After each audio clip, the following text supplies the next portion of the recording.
All right, peeps. So hopefully you can hear me now. Sorry about that little blunder right there.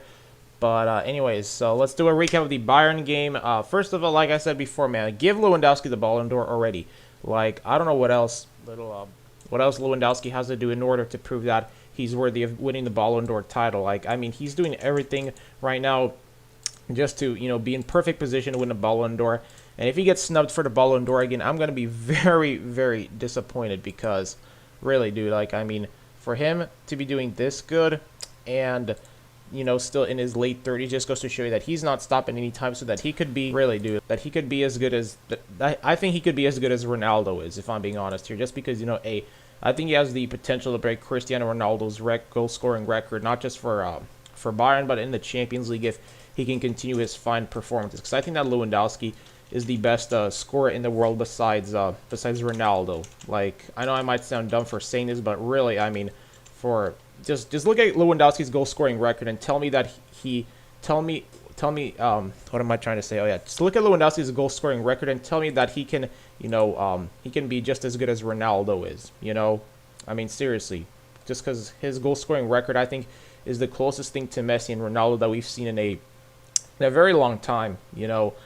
And just for him just to be still playing this well just goes to show you that how much dedication he shows. That's the thing about Lewandowski, is that you got to appreciate the amount of dedication that he shows to the game besides Ronaldo and Messi and all that stuff. But the only downside about this game is that Alphonso Davies picked up an injury, so that sucks, man, because I mean, the thing about Bayern is that it always seems like that we're dealing with some sort of injuries, and that's just the frustrating part, is us forcing to deal with injuries and all that stuff.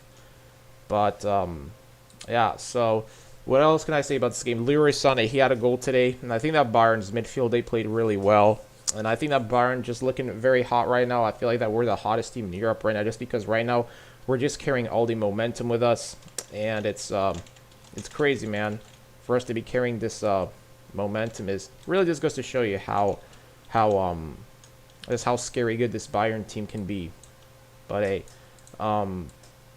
so I don't think there's much else to say about this game except that this was another, just dominating performance by Bayern. I think that we're just going to be even better. I think we could be even better compared to our last season, in the Champions League. So that's that. And just Lewandowski, just giving the ball under already. That's all I can say. I know I'm repeating myself, but it's just frustrating knowing that, Lewandowski didn't win the Ballon d'Or. Cause if it wasn't just for the, current ongoing situation, I mean, I'm not going to really say what's happening, but, if it wasn't for that, then Lewandowski would have definitely won the Ballon d'Or. Just no arguments there. I mean, you got to give Lewandowski the Ballon d'Or. He's already done everything in his power, and yeah, that's that.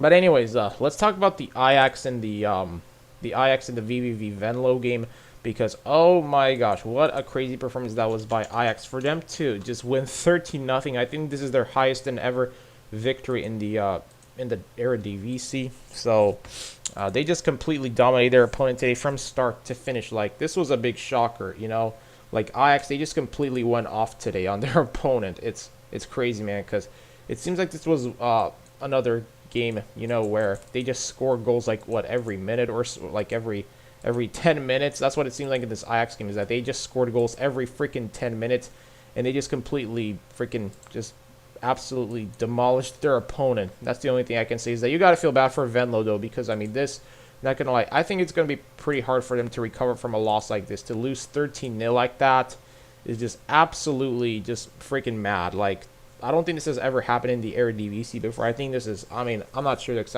I don't watch it that much. But I just have to talk about this game because just judging by the scoreline, dude, holy moly, that was just a crazy, crazy scoreline result.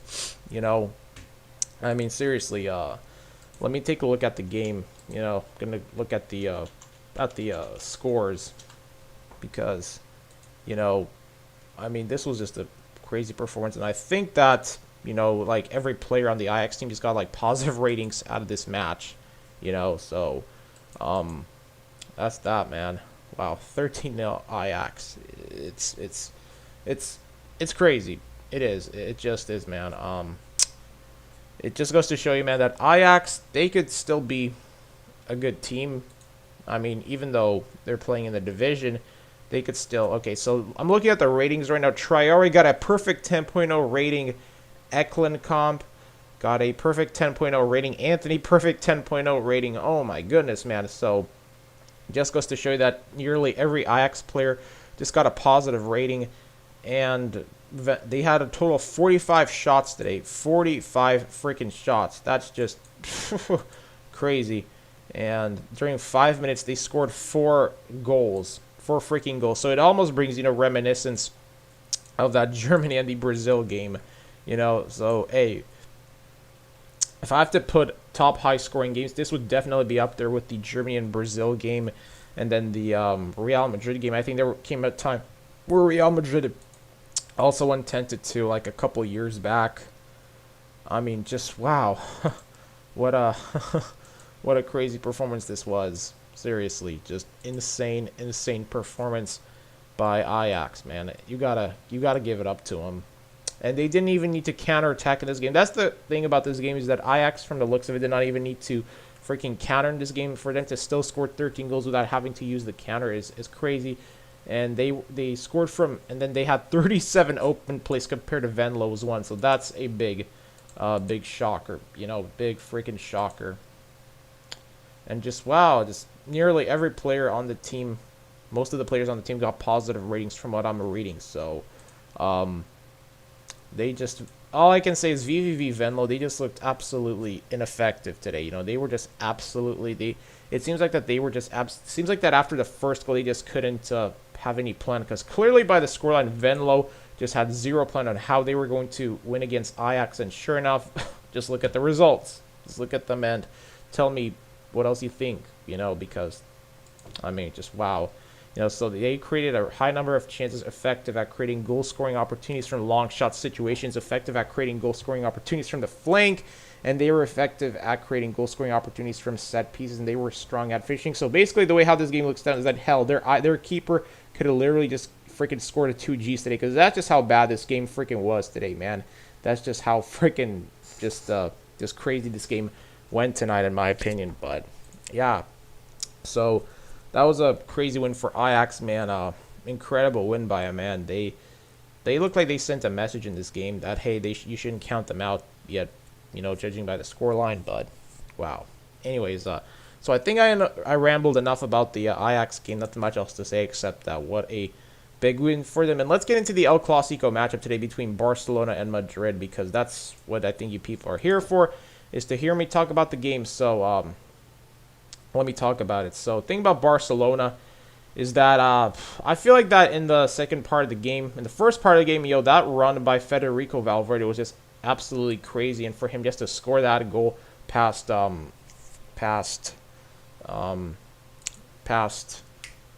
Neto was freaking incredible. And, the thing about this game, I feel like today, is that if it wasn't for Neto, Barca could have easily gone hammered 5-0, because Barcelona today, man, once again, this was just another one of those games where Barcelona just underperformed.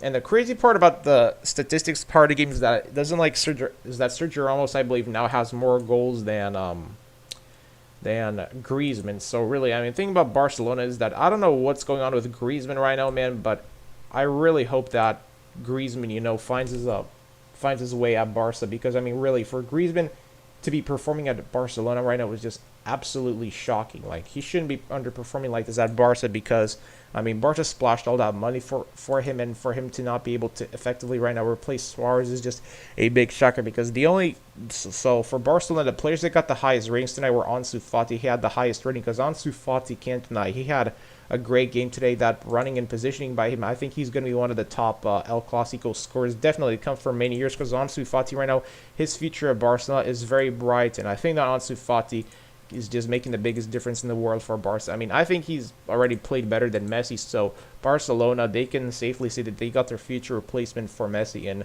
Ansu Fati. And then Messi, he had the second highest rating game today at a 7.36.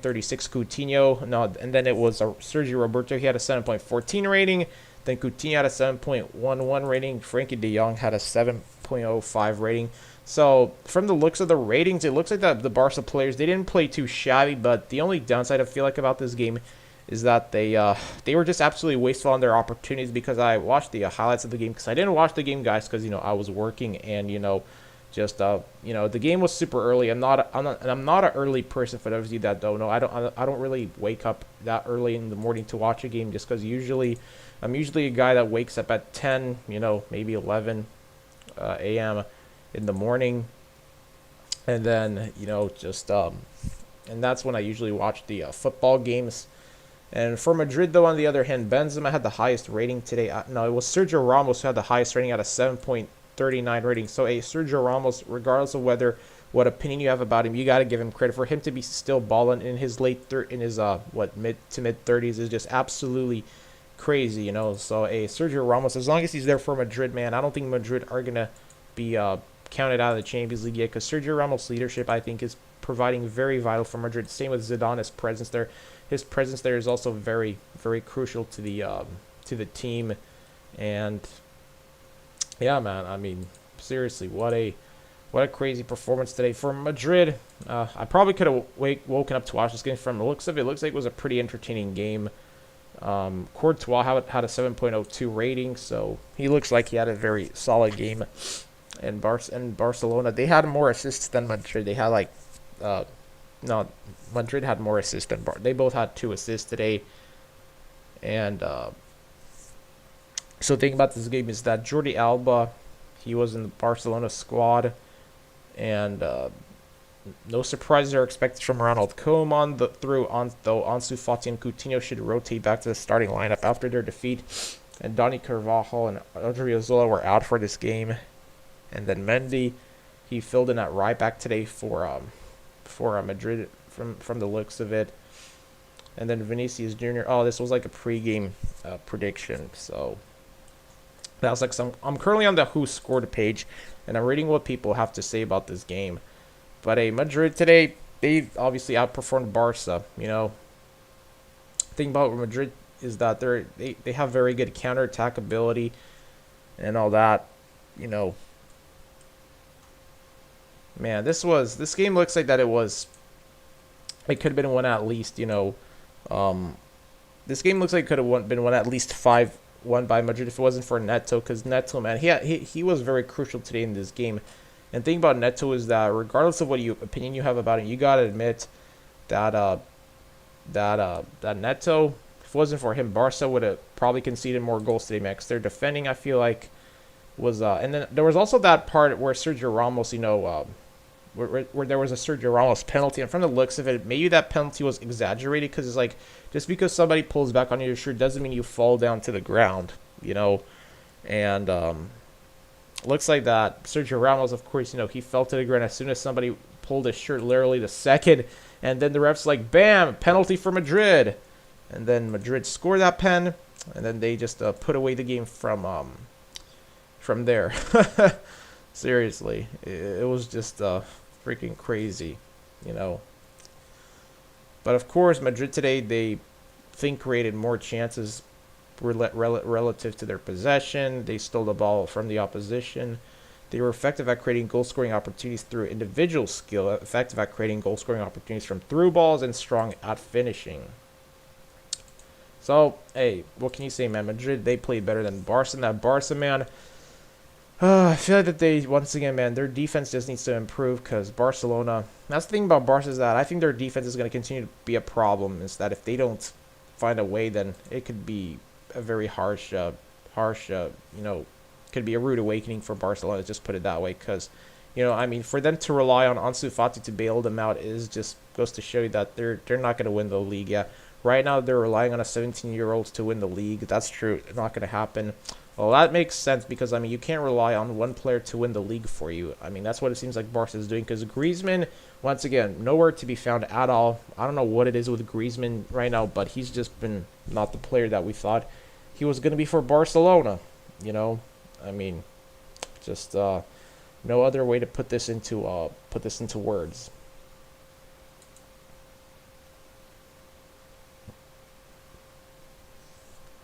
And now people are saying that Messi is finished as a player.